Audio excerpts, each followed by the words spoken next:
সরস্বতী পুজোর চাঁদা তুলতে গিয়ে ট্রাকের চাকায় পিষ্ট হয়ে মৃত্যু হলো এক স্কুল পড়ুয়ার। খড়িবাড়ির বাংলাবিহার সীমান্তে ভালুকগাড়ার ঘটনা।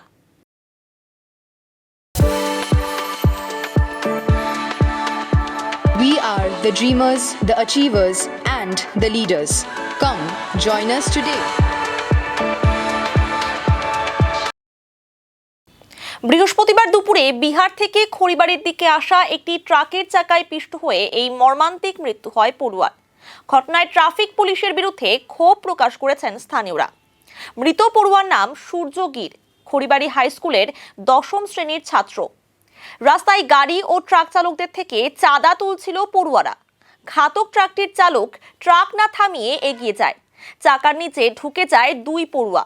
একজনের মৃত্যু হয়েছে। ঘটনার খবর পেয়ে স্থানীয়রা ক্ষোভ প্রকাশ করেছেন। খড়িবাড়ি থানার পুলিশ ঘটনাস্থলে গিয়ে মৃতদেহ উদ্ধার করে ময়নাতদন্তের জন্য উত্তরবঙ্গ মেডিকেল কলেজ ও হাসপাতালে পাঠায়। ট্রাকটি পুলিশ আটক করলেও চালকের খোঁজ পাওয়া যায়নি। আমরা দেখি আমি আর ও আমরা খড়িবাড়ি দুজন মিলিয়ে আসছিলাম, আমার বাইকে করে আসছিলাম। আমি খড়িবাড়ি ইলেকট্রিক অফিসে কাজ করি। তো আমি শিবুজোতে এখানে ডিসকানেকশনের জন্য আসছিলাম। আমার চোখের সামনেই অ্যাক্সিডেন্টটা হয়। ট্রাক ওরা 6-7 জন মিলে চাঁদা তুলছিল। তো ট্রাকটা হালকা স্পিডে ছিল। তো ওরা হাত দেখায়, ট্রাককে হাত দেখায়, কিন্তু ট্রাক দাঁড়ায় না। দুটো বাচ্চাকে ধাক্কা মারে। দুটো বাচ্চাই ট্রাকের ভিতরে ঢুকে যায়। ট্রাকটা বাঁদিকে যখন কাটায় তখন এর যে স্পট ডেড হয়েছে এর উপরে ট্রাকটা উঠে গিয়ে স্পট ডেড হয়ে যায়। ডান দিকে যে ছেলেটা পড়েছিল ওই ছেলেটা বেঁচে যায়, ওই ছেলেটা উঠে পালিয়ে গেছে। ট্রাকটা ভালুকগাড়ার দিক থেকে খড়িবাড়ির দিকে যাচ্ছিল। এটা 11টার দিকে। এটা শিবুজোত বলে, গুরুদয়াল শিবুজোত। দেখলাম যে একটা বড় দুর্ঘটনা ঘটে গেছে। এই দুর্ঘটনাটার পিছনে অ্যাকচুয়ালি কারণ হচ্ছে কিছু হালকা বয়সের ছেলেপেলে চাঁদা কাটতেছিল। চাঁদা কাটার কারণে গাড়ি স্পিডে আসছিল, সামনে ছিল ওরা। তো স্পিড কন্ট্রোল না করতে ড্রাইভার ছেলের উপর উঠে গিয়েছে। এবার ব্যাপারটা হচ্ছে অ্যাক্সিডেন্টটা একটা দুর্ঘটনা, খুবই খারাপ লাগছে যে একটা বাচ্চা ছেলে প্রাণ হারালো। কিন্তু আমাদের এখানকার খড়িবাড়ি পুলিশ প্রশাসন কী বলবো, এতটাই খারাপ, মানে এতটাই সিস্টেম করে রাখছে ট্রাফিকে, মানে কেউ কিছু বলতে সাহসও পাচ্ছে না। জানি না কেন এই রাস্তাটা আমাদের এত স্পিডে গাড়ি ঘোড়া চলে, কোনো স্পিড ব্রেকার নেই। আমাদের এখানে 2টা প্রাইমারি স্কুল আছে, এখানে একটা সামনে আছে, একটা এইদিকে আছে, কিছু করে মানে পাশাপাশি 2টা স্কুল আছে, কিন্তু কোনো স্পিড ব্রেকার নেই। গাড়ির স্পিড খুব বেশি হলে 60 থেকে 70 সবসময় থাকে। আমরা সাধারণ মানুষ যাতায়াত করতে পারি না, কিন্তু এরপরেও পুলিশ এদিক দিয়ে সন্ধ্যা সকাল যাতায়াত করে, দেখে এত স্পিড যাচ্ছে, কিন্তু কোনো স্পিড ব্রেকার নেই, কোনো স্পিড লিমিট নেই। পুলিশকে অবশ্যই এই রাস্তায় স্পিড ব্রেকার লাগানো দরকার এবং স্কুলের সামনে স্পিড ব্রেকার লাগানো দরকার এবং ব্যারিকেড লাগানো দরকার। পুলিশ তা না করে যেখানে প্রাইভেট স্কুল আছে, পাদ্রিকুটি ওখানে প্রাইভেট স্কুল আছে ওখানে লাগিয়েছে, যেখানে বড় বড় স্কুল আছে ওখানে আপনি চলেন, ঘোষপুরের সামনে ওখানে স্কুল আছে ওখানে লাগিয়েছে, কিন্তু আমাদের গভর্নমেন্ট স্কুলের সামনে কোনো ব্যারিকেড নেই। পুলিশের এই ব্যবহার সত্যি খুব খারাপ লাগছে। কিন্তু একটা বাচ্চা ছেলে প্রাণ হারানোদের পরিবারের পাশে পুলিশ কোনো ভূমিকা পালন করছে না। এখন পুলিশের কাছে এটুকু আশা রাখবো যেন পরিবারের পাশে এসে দাঁড়ায় এবং তাদের একটা মীমাংসা করে দেয়। উনি যিনি মারা গেছে ছোট্ট ভাই, নাম বলতে পারবো না, কিন্তু বাবাকে আমি ভালো মতো চিনি। বাবার নাম গৌতম। আর ছেলেটি খুব ভালো, কিন্তু জানি না কেন চাঁদা কাটতে আসছিলো, হয়তো সরস্বতী পুজোর সামনে। কিন্তু সত্যি খুব খারাপ লাগছে যে দেখে যে গরিব মানুষের কিন্তু কেউ নেই।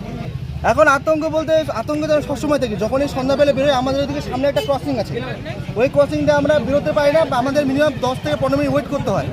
এতটা স্পিডে যায় যে আমরা যদি ক্রসিং করতে যাই না দেখে, তাহলে আমাদের দুর্ঘটনাটা ঘুরে যেতে পারে। আমি চাইবো যেখানে যেখানে মোড় আছে সেখানে এক ব্যারিকেড লাগানো দরকার পুলিশ প্রশাসনকে। আর পুলিশ প্রশাসনকে সবসময় নজর রাখা দরকার, যে গাড়িগুলো স্পিডে যাবে তাদেরকে প্রত্যেককে ধরে চালান করা দরকার।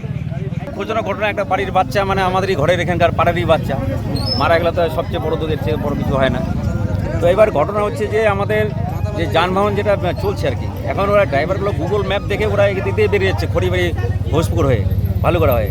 তো আমাদের সবাইকে সতর্ক হওয়া দরকার এবং প্রশাসন আমরা আলোচনা করছি। এটা বিষয় থেকে আমি বলতে পারবো না কী ছিল না কিছু, শুনে আমি এলাম চাঁদা তুলছিল না, এমনি যাচ্ছিলো কোথাও, বলতে পারছি না। তো আমার একটাই কথা যে আমরা প্রশাসন লেভেলে এখন ওসি সাহেব আমরা একটু বিডিও ম্যাডামকে বলবো ইমিডিয়েট জন্য পিডব্লিউকে বলে আমাদের যাতে বাম্পারের ব্যবস্থা করা হয় এবং কিছু বোর্ড স্পিড যে ব্রেকার বোর্ডগুলো আছে সেই যেখানে যেখানে স্কুল আছে সেখানে যেন আসতে যানবাহন চলাচল করে সেখানে বোর্ড লাগানোর ব্যবস্থা করতে হবে, যাতে ট্রাকওয়ালা বা গাড়িওয়ালা বুঝতে যায় যেখানে স্কুল বা কোনো প্রতিষ্ঠান আছে। পাবলিকের যেরকম প্রশাসনের দায়িত্ব আছে, পাবলিকেরও আমাদের দায়িত্ব খানিকটা পড়ে, যেহেতু আমরা খড়িবাড়ির বাসিন্দা, আমরাই সবাই এই সমস্যার সমাধান আমরাই ভুগি। প্রশাসনে যেহেতু বাতাসি মেলা চলছে, কিছু কিছু গাড়ি ড্রাইভার টাইভে হয়ে যাচ্ছে খড়িবাড়ির উপর দিয়ে। আর গুগল ম্যাপ দেখে বেশিরভাগ ড্রাইভার, অনেক ড্রাইভারকে জিজ্ঞাসা গুগল ম্যাপ দেখে ওটা বেরিয়ে যাচ্ছে ঘোষপুকুর, বা ঘোষপুকুর থেকে বিহারে বেরিয়ে যাচ্ছে ভালুকরা হয়ে। এই সমস্যার সমাধান হচ্ছে একটা। আর সবচেয়ে বড় বিষয় হচ্ছে কি, প্রশাসনও তো নজর দিচ্ছে যে এই যে বিকাল থেকে সন্ধ্যা 7টা পর্যন্ত সোনাঝুরি বাগানে গাড়িগুলো আটকানো থাকে হাইরোডের কারণে। হাটের দিন 7টার পরে গাড়িগুলোকে ছাড়ানো হয়। এবার ছাড়ানোর পরে যেহেতু আমাদের এটা রোডটা ন্যাশনাল লেভেলের রোড হিসাবে ছোট, রোডটা চওড়াটা কম আছে, গাড়িটা কিছুটা জাম হয়ে আছে। খড়িবাড়ি তো আমাদের কনজেস্টেড হয়ে গেছে, বা চারিদিকে দোকান, দুপাশে দোকান, পাশে ট্রেন, একটা রাস্তা। গাড়ির যে চলাচল করছে, গাড়িওয়ালা যারা আসছে, আগামী দিনে এটার ব্যাপারে প্রশাসন চিন্তাভাবনা করবে যে রাস্তাঘাট চড়ার ব্যাপার আছে। আর খড়িবাড়িতে রাস্তাঘাট চড়া না হলে আগামী দিনে ভয়ঙ্কর অবস্থা দাঁড়াবে। আমরা নিজেরাই দাঁড়া থাকি, সবাই দেখি তো যে কী অবস্থা গাড়ির, মানুষ চলাচল করতে পারছে না, এত ভিড়, এত জাম। খড়িবাড়ি এখানেই বাড়ি, বয়স শুনলাম 14-15 বছর।